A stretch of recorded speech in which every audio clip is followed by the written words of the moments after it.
There's been a lot of exciting news about the Tesla Model Y lately. I'm Frugal Tesla Guy, and I'm going to help break it all down for you.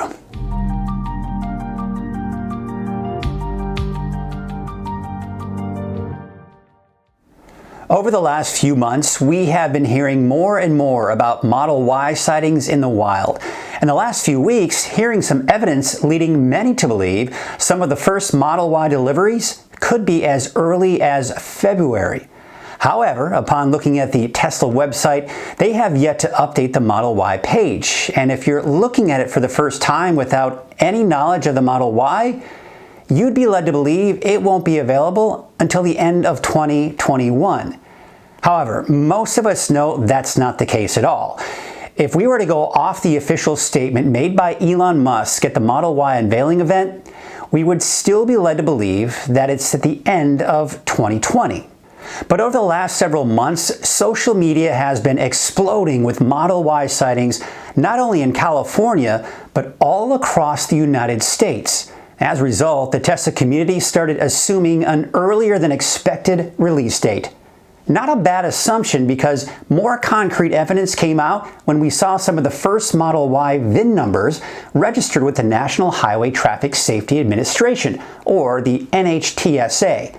More proof when we saw certification of the Model Y by the California Air Resources Board, or CARB, on January 9th. Now, to put that into perspective, Tesla signed the Model 3 certificate on July 3rd, 2017, just 25 days before the first deliveries. And if history repeats itself, that would put the first Model Y deliveries on February 3rd. Now, on top of that, there are confirmed reports coming in from Tesla employees that the first Model Y deliveries will be in early February. However, that's strictly coming off the rumor mill, and statements like these need to be taken with a grain of salt. However, many are expecting an official announcement at the Q4 2019 financial results and earnings call scheduled for Wednesday, January 29th. But once again, no guarantees. So as we all drool at the potential for a much earlier than anticipated release of the Tesla Model Y, we are also getting some more details about the Y itself, such as range values closer to the original release of the Model 3 long-range rear-wheel drive. Based on the Urban Dynamometer Driving Schedule, or UDDS, the range for the Model Y is given as 441.91 miles. However, the UDDS range is only used for the purpose of the certificate and typically not the real-world range. Now, what the range translates to, though, is closer to an estimate of around 309 miles for the Model Y Performance all-wheel drive. Now, if this holds true, one would be led to believe the battery in the Model Y will be a little larger than the 3 since it's bigger and not to mention heavier. More pictures and rumors are coming out about some new details about the Model Y as well, such as the feel and spaciousness of the interior, an auto opening and closing tailgate, along with an auto folding and unfolding rear seat. But this is all coming from a Model 3 owner who was lucky enough to not only spot a Model Y at the San Luis Obispo Supercharger, but the Tesla employee driving the Y offered to let him sit in the front passenger seat and the back of the car, but had to agree not to snap any pictures. He uploaded several photos and posts on Twitter describing his overall thoughts of the Y. Now, among the photos was this one, the 3 and the Y almost side by side, giving us a clear picture as to just how much bigger it is than the 3. He also posted another of the Y right next to the X, illustrating how close in size they are. The Y almost stands as tall as the X, but doesn't look to be as wide.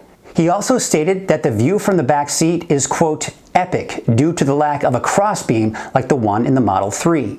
Now, based on his experience, the front of the Y feels identical to that of the Model 3, mostly in appearance. However, the back seat was a different story. Mentioning the outside of the car doesn't do justice for the interior, and there was more legroom for those long road trips. He also noticed you sit higher in the Model Y and will be more comfortable for 3 adults to sit in the back than the Model 3.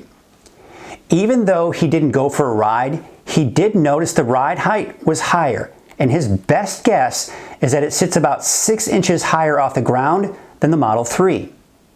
The car he sat in did not have the third row seating, but he was able to get a look of the interior from the back, noting there was an extra compartment like that of the Model 3, only bigger, and there was a second bonus understorage compartment. The subwoofer has also been moved, allowing for more side storage space.